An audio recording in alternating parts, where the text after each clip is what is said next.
Hi hello. അപ്പോൾ ഇന്നത്തെ പുതിയ വീഡിയോയിലേക്ക് എല്ലാവർക്കും സ്വാഗതം. ഞങ്ങളിവിടെ ബീഫ് കറിയാണ് ഉണ്ടാക്കാൻ പോകുന്നത്. നല്ലതുപോലെ ഒരു 3-4 പ്രാവശ്യം ഇതിൻ്റെ ചോര പോണ വരെ നല്ലതുപോലെ കഴുകുക കേട്ടോ. ഇനി നമുക്കിതിലേക്ക് വേണ്ട സാധനങ്ങൾ എന്തെല്ലാം നോക്കാം. ഇഞ്ചി ഞാൻ കുറച്ച് ചെറുതാക്കി അരിഞ്ഞിട്ടതാണ്. വെളുത്തുള്ളിയും പച്ചമുളകും പിന്നെ ചെറിയുള്ളിയും കറിവേപ്പിലയും കേട്ടോ. ഇതിലേക്ക് ആവശ്യമായ മഞ്ഞൾപ്പൊടി, മുളക് പൊടി, മല്ലിപ്പൊടി, കുരുമുളക് പൊടി, പിന്നെ ബീഫ് മസാല, അതിൻ്റെ കൂടെ തേങ്ങാക്കൊത്തും കൂടി കൂട്ടിയിട്ടുണ്ട് കേട്ടോ. പിന്നെ നന്നായി കഴുകി വെച്ച ബീഫും 1 കിലോ ബീഫാണ് കേട്ടോ അത്. അപ്പോഴത്തേക്ക് നമ്മൾ നല്ല കുത്തരീൻ്റെ ചോറായതുകൊണ്ട് അത് ഊറ്റിയും വെച്ചു കേട്ടോ. മുറ്റത്തടുപ്പിലാണ് കേട്ടോ ഒന്ന് ഉണ്ടാക്കാൻ പോണത്. നല്ല തീക്കണലുണ്ട്, അപ്പോൾ മുറ്റത്ത് വെക്കാമല്ലോ വിചാരിച്ചു. അപ്പോൾ ചട്ടി അടുപ്പത്ത് വെച്ചു. ഞങ്ങളെടുത്തത് തവിടെണ്ണയാണേ. ആവശ്യത്തിന് എണ്ണ ഒഴിച്ചു. എണ്ണ ഒന്ന് ചൂടാകുന്ന വരെ നമ്മൾ കാത്തു നിൽക്കണം കേട്ടോ. അത് കഴിഞ്ഞിട്ട് നന്നാക്കി വെച്ച ഇഞ്ചി ഇടുക. എന്നിട്ട് നന്നായിട്ടൊന്ന് ഇളക്കി കൊടുക്കുക. അതിലേക്ക് നമ്മൾ നേരത്തെ നന്നാക്കി വെച്ച വെളുത്തുള്ളിയും പിന്നെ 4 അല്ലി പച്ചമുളകും നടു ചീന്തി ഇട്ടതാണ് കേട്ടോ. അതിട്ട് നന്നായിട്ട് അങ്ങോട്ട് ഇളക്കുക. കറിവേപ്പില കഴുകി കറിവേപ്പിലയും കൂടി ഇതിലേക്ക് ഇടണം കേട്ടോ.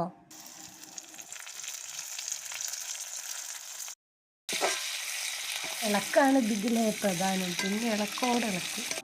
നമ്മൾ നേരത്തെ നന്നാക്കി വെച്ച ചെറിയുള്ളി അത് ഫുള്ളിട്ട് കൊടുക്കണം കേട്ടോ. എന്നിട്ട് വീണ്ടും നമ്മൾ ഇളക്കണം.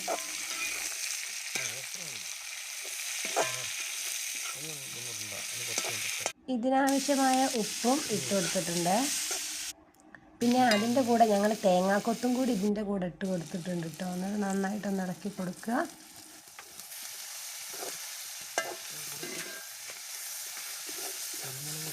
അടുത്തത് നമ്മൾ പൊടികളാണ് കേട്ടോ ഇടുന്നത്. മഞ്ഞൾപ്പൊടി ഇടുന്നത് മാത്രമേ ഇതിൽ കാണുന്നുള്ളൂ. എന്താന്ന് വെച്ചാൽ വീഡിയോ ഓഫായിപ്പോയി, ഞാൻ അറിഞ്ഞില്ല. അങ്ങനെ നമ്മളെല്ലാ പൊടികളും ഇട്ട് നന്നായിട്ട് വീണ്ടും നല്ലതുപോലെ ആ മസാല കൂട്ടാകാൻ വേണ്ടി നല്ലതുപോലെ ഇളക്കുക. അതിലേക്ക് നമ്മൾ നേരത്തെ കഴുകി വെച്ച ബീഫും ഇട്ട് കൊടുക്കുന്നുണ്ട് കേട്ടോ. എന്നിട്ട് വീണ്ടും നമ്മൾ നല്ലതുപോലെ ആ മസാല ഈ ബീഫിലേക്ക് പിടിക്കുന്ന തക്കത്തോളം നല്ലതുപോലെ ഇളക്കുക കേട്ടോ.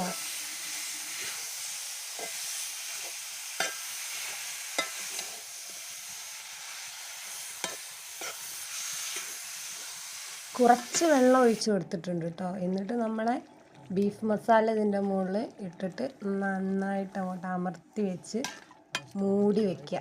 അപ്പം നല്ല തളയൊക്കെ വരുന്ന കണ്ടില്ലേ.